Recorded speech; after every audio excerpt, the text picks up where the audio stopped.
Ganjar Pranowo yang kita perlukan untuk melawan khilafah, ditulis oleh Panjatha dari siwar.com. Sebelum kita lanjut, jangan lupa subscribe dan nyalakan loncengnya agar Anda menjadi yang pertama mendapatkan informasi dari jurnal terupdate. Masalah bangsa kita yang paling serius dan bahkan genting adalah soal ideologi. Pastinya ini sudah final ketika para bapak pendiri bangsa atau founding fathers sudah sepakat menerima Pancasila.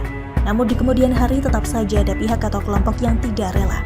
Dari waktu ke waktu ada saja yang menginginkan agar dasar falsafah Pancasila itu diganti dengan sistem agama atau khilafah. Sementara Pancasila yang diganti dan dirumuskan oleh Bung Karno memang asli berakar dan digali dari budaya dan karakter umum Nusantara, sehingga sangat pas dan relevan sepanjang zaman. Namun geliat kelompok-kelompok yang memaksakan ideologi berdasarkan satu agama tertentu itu tidak lelah menyuarakan keinginan mereka. Di era Soeharto mereka dibuat tidak berdaya sebab presiden kedua itu sangat keras dan tegas menegakkan Pancasila dan Undang-Undang Dasar 1945 sebagai dasar ideologi dan konstitusi bangsa dan negara. Malang tidak dapat ditolak setelah Soeharto lengser kepemimpinan nasional sangat tidak mendukung. B.J. Habibie dan Gus Dur dipaksa meletakkan jabatan di masa yang sangat singkat. Tapi masih bagus ketika Megawati Soekarno Putri bisa turun secara konstitusional. Wapres di era Presiden Abdurrahman Wahid, Gus Dur itu kalah dalam Pilpres 2004 dan 2009 melawan SBY. Jadilah SBY memegang tampuk kepemimpinan selama 2 periode. Namun sayang, Purnawirawan Jenderal TNI ini diduga tidak melaksanakan dengan sungguh dan serius sumpah jabatan sebagai Presiden RI yang akan menjaga, mengawal dan menegakkan Undang-Undang Dasar 1945 dan Pancasila. Soalnya, di era kepemimpinannya yang 10 tahun itu, anasir-anasir yang tujuannya mencampakkan Pancasila, lalu menggantinya dengan sistem khilafah bisa menggeliat dengan dahsyat.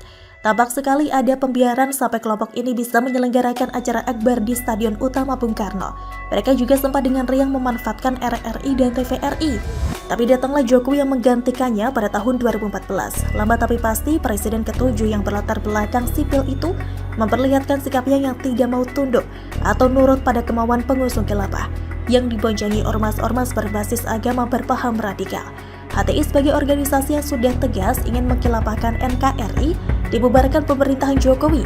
FPI ormas radikal yang dari lagaknya sudah sempat merasa hukum berada di tangan mereka pun ikut dijadikan organisasi terlarang, bahkan penelanya Rizik Syihab sudah sejak dulu mendekam di penjara gara-gara melanggar aturan protokol kesehatan di masa COVID-19. Pemerintah memang sudah melarang FPI dan HTI, namun tetap terasa hambar sebab tidak berlanjut pada tahap penertiban oknum-oknum yang praktis masih leluasa melakukan aksi. Penceramah agama dari kalangan mereka tetap bebas berkeliaran menyampaikan orasi. Khotbah mempengaruhi pikiran massa hingga menjadi anti-NKRI. Maka apabila Jokowi sudah tidak menjabat lagi, kelompok ini akan dengan mudah kembali. Terlebih jika suksesornya punya karakter seperti SBY.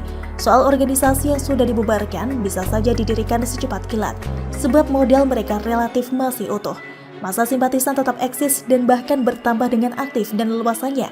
Para penceramah atau influencer mereka berkuar-kuar menjaring pengikut. Mereka bahkan sudah sangat percaya diri dengan misalnya belum lama ini secara demonstratif menyatakan hasrat untuk bertemu berdialog soal khilafah dengan Menko Polhukam Mahfud MD. Bahkan dengan congkak jubirnya menyatakan bila perlu diadakan simposium nasional soal khilafah. Kurang ajar betul. Dan Mahfud MD hanya merespon dengan santainya bahwa dirinya tidak ada waktu meladeni kelompok-kelompok yang cuma ingin cari sensasi semacam itu.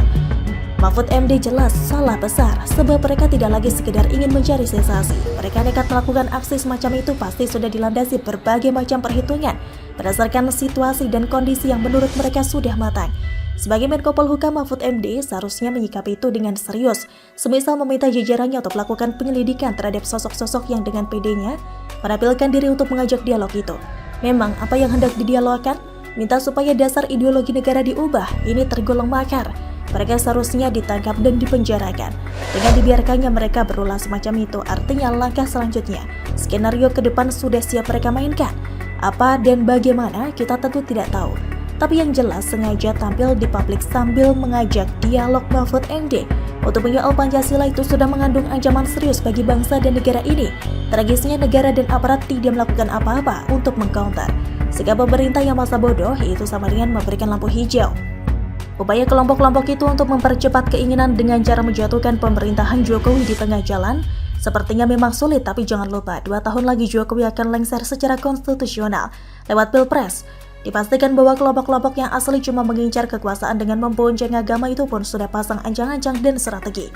Bahwa mereka punya sosok yang akan diperjuangkan itu sudah pasti.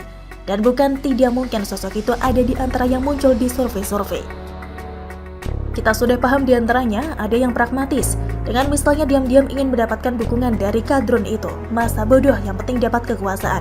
Itu pasti yang ada di benak oknum-oknum itu.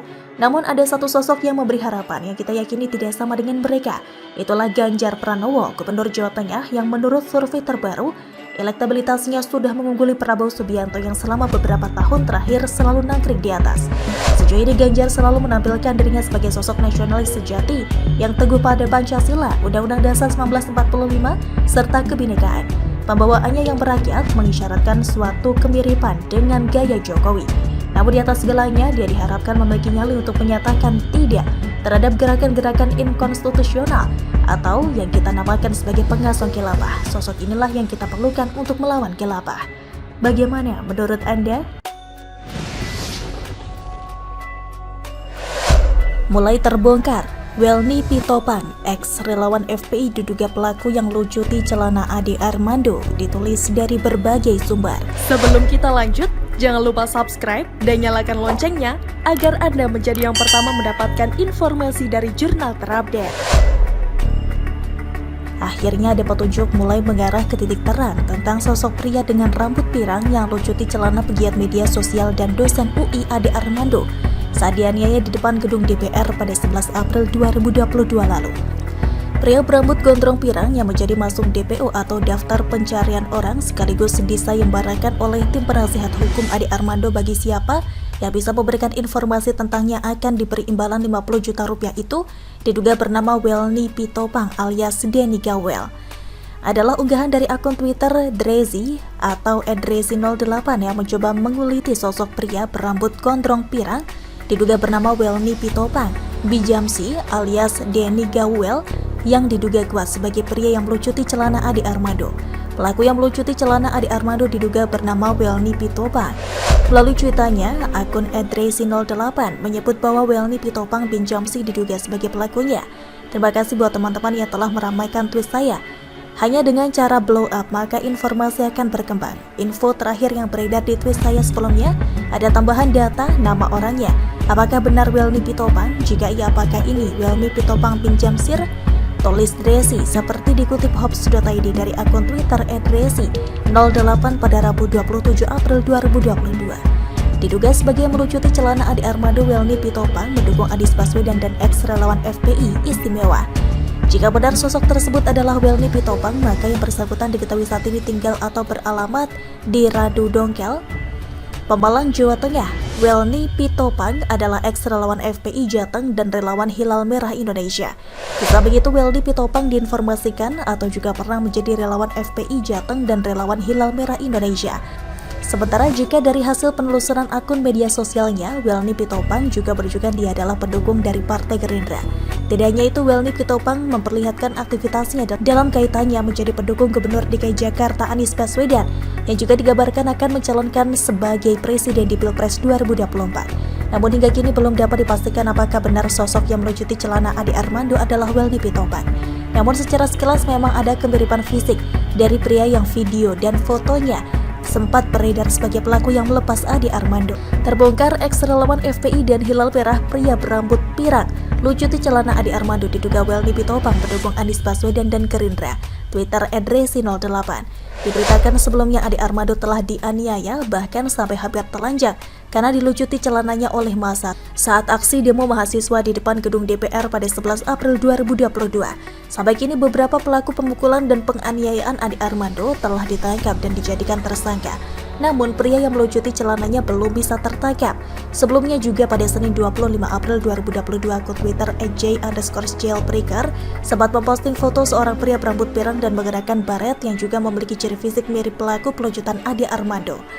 Bahkan, akun Twitter @j_jailbreaker sempat menyebut pria itu adalah pelaku yang melucuti celana Ade Armando, tetapi sayang, @j_jailbreaker tidak menyebut lebih lanjut mengenai identitas pelaku itu. Kalau ada yang nemu kadem ini bisa di-share lokasinya. Temen lo nih, bentar lagi bakal bikin pernyataan minta ampun. Tweet @j_jailbreaker seperti dikutip Vin pada Selasa. Ulang pada Senin 25 April 2022. Yang pasti polisi masih terus mencari siapa pelaku yang menelanjangi Ade Armando tersebut. Namun sampai saat ini belum membuahkan hasil. Mu'anas menjanjikan bagi masyarakat yang dapat memberikan identitas pelaku akan diberi uang sebesar 50 juta rupiah. Kita akan kasih 50 juta rupiah, uang itu dari sumbangan pribadi dan teman-teman yang memang simpati kepada Ade Armando. Sayembara ini untuk mencari dan menemukan pelaku yang pakai topi dan rambut pirang yang waktu itu melucuti pakaian Bang Ade Armando, papar Mu'anas. Menurut Mu'anas, pihaknya sudah mengetahui ciri-ciri para pelaku, tetapi belum ada kelanjutan dari pihak kepolisian. Orang yang gunakan topi dan rambut pirang yang diduga melucuti pakaian Bang Ade itu juga kita sudah minta ke polisi untuk melakukan penangkapan. Cuma sampai detik ini belum ada tindak lanjutnya, terang Mu'anas. Dengan adanya sayembara itu, lanjut Mu'anas, harapannya ada masyarakat yang bisa berinformasi soal identitas atau keberadaan pelaku. Bagaimana menurut Anda?